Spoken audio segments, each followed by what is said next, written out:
ladies and gentlemen, welcome to this, and as I promised in my previous video, or if you're watching this video first in future Kieran video, I'm going to talk about reviews, because Watch Dogs has sparked some controversy about reviewing, this game, and it's always the same shit, it's always the same bloody comments, and I'm going to tell you why that reviews are completely arbitrary. All they are is marketing tools, and that you know, they shouldn't be taken as the pinnacle of what a game is. Now, people like to comment. I'm going to get to the first point, and the most arbitrary thing about arbitrary reviews is scores. Scores are completely fucking useless, and I'll tell you why. First of all, people complain about two major things when it comes to review scores. Oh, compared to, so for instance, if Mass Effect 2, for instance, got a 7, but Call of Duty got a 9, oh, compared to Call of Duty, you gave Mass Effect 2 a 6, and then Call of Duty is a 9. How does that make fucking sense? And then on the other spectrum, you have people complaining, oh, you shouldn't compare reviews. And the problem with this is that review scores are completely arbitrary to begin with. Why? Because they're just a cool marketing tool. And people that review video games know that if you don't throw an out of 10 or an out of 5 or an out of 100 at the end of the review, no one's going to fucking read it. Now, you can say what you want. Yes, people read written reviews. I'm not going to deny that, but probably about 75 to 80% of people scroll straight down, see what it is out of 10, and then make their presumptions from that. And it's bullshit.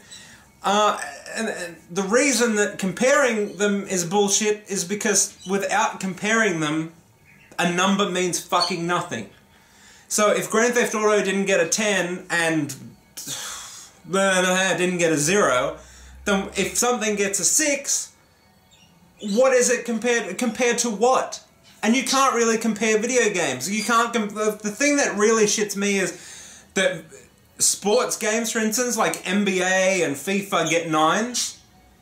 Compared to what? Compared to Grand Theft Auto, that is this massive open world game with hundreds of hours of gameplay, online modes, this great story. Same with Mass Effect, Uncharted, Last of Us. But it's only 1 or half a point better than a FIFA game? Comparisons don't make sense, but they need to be there in order to give any kind of integrity to a number. But it's completely arbitrary. It doesn't matter. And the people that review games are completely arbitrary. I don't like reviews because I figure most people, including myself, don't know how to write a review. I know how to talk to you guys about what I think of a video game, but I don't think a lot of people, again, including myself, don't know how to review a game. A lot of people just outline the game. In Watch Dogs, you can hack things, and it is fun. Instead of having a critical analysis of something going, in Watch Dogs, you can hack things, and I used this, and this didn't, you know, it's hard to review because you don't know where personal opinion and fact meet. And the reason I say this is because a game that I remember reviewing was Kingdoms of Amalur. Hated it. Absolutely hated it. But, again, I can see how it was a good game. You know what I mean? For instance, what's another one? The Last of Us. To be honest, I really didn't like a lot of The Last of Us. But it's an amazing game. You know what I mean? Like, where does my personal opinion start overlapping the actual... Because it's a great game. You just know it's a good game. And it's completely impossible, I don't care what anyone says, not to have a bias when it comes to reviewing video games. For instance, I love Saints Row. I love open world games. And if I get a game that's not open world, well, I'm kind of like, well, why is it not open world? Bias. It's impossible. And who is the person reviewing the video game? What has he done or she done that makes their opinion, you know, valid? Their popularity, the fact that they write for a website like IGN or Game Trailers or GameSpot. Reviews are arbitrary because all they are at the end of the day is one person's opinion. One person. And people take that and run with it. How many times have you seen the Call of Duty trailer that says, it is fun, Polygon, it is amazing, IGN? What does that mean? Who are these people and why are they the voice of video games? And I'm not saying that there shouldn't be a voice for reviewing video games, I'm just saying don't take it so fucking seriously. Because there are so many games that IGN, for instance, have given a 9 out of 10 that I fucking hate. And there are so many games that they gave a 4 and a 5 or a 3 and a 2 or a 6 that I really fucking love. Alpha Protocol is one of those. And if I didn't have, you know, say to myself, just give it a chance, I probably never would have played it. Don't take review scores seriously. They're completely fucking arbitrary bullshit that you can't compare, that you have to compare. Does that make sense? I'll explain it again. You can't compare them because they're fucking video games. They're very different beings. But you have to compare them in order to give 1 and 10 a fucking basis. But how you can compare FIFA to Grand Theft Auto or The Last of Us or Uncharted or Mass Effect, any other 10 out of 10 games? It's ridiculous. And what does 10 out of 10 mean? Does 10 out of 10 mean perfect? Because there is no such thing as a perfect video game. Or does it mean close to perfect, in which case 10 out of 10 really just means nothing?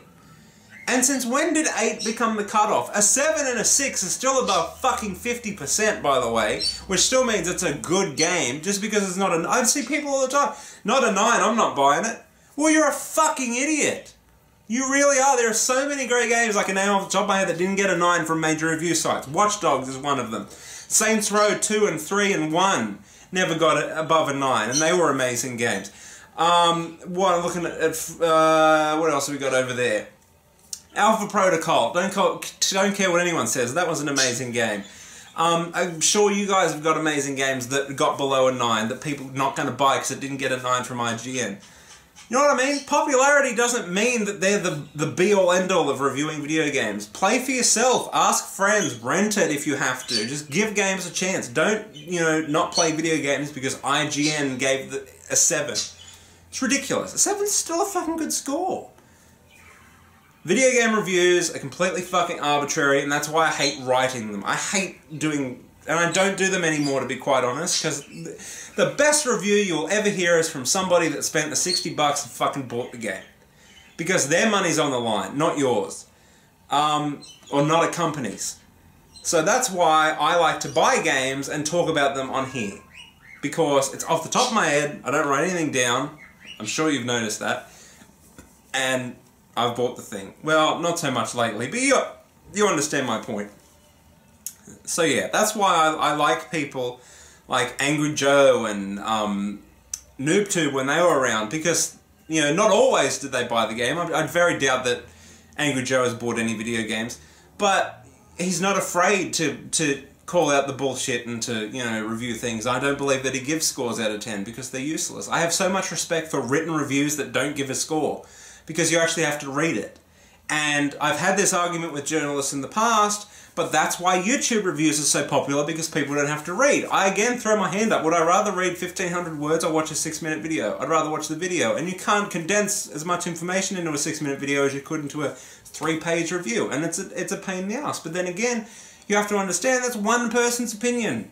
One person who has a bias like anyone else that would ever review video games ever. If he doesn't like driving games, they're going to give it a negative review because he doesn't like driving games. And you can say, well, give it to someone who likes driving games. But if they like driving games, they're probably going to give it a good review because they like driving games.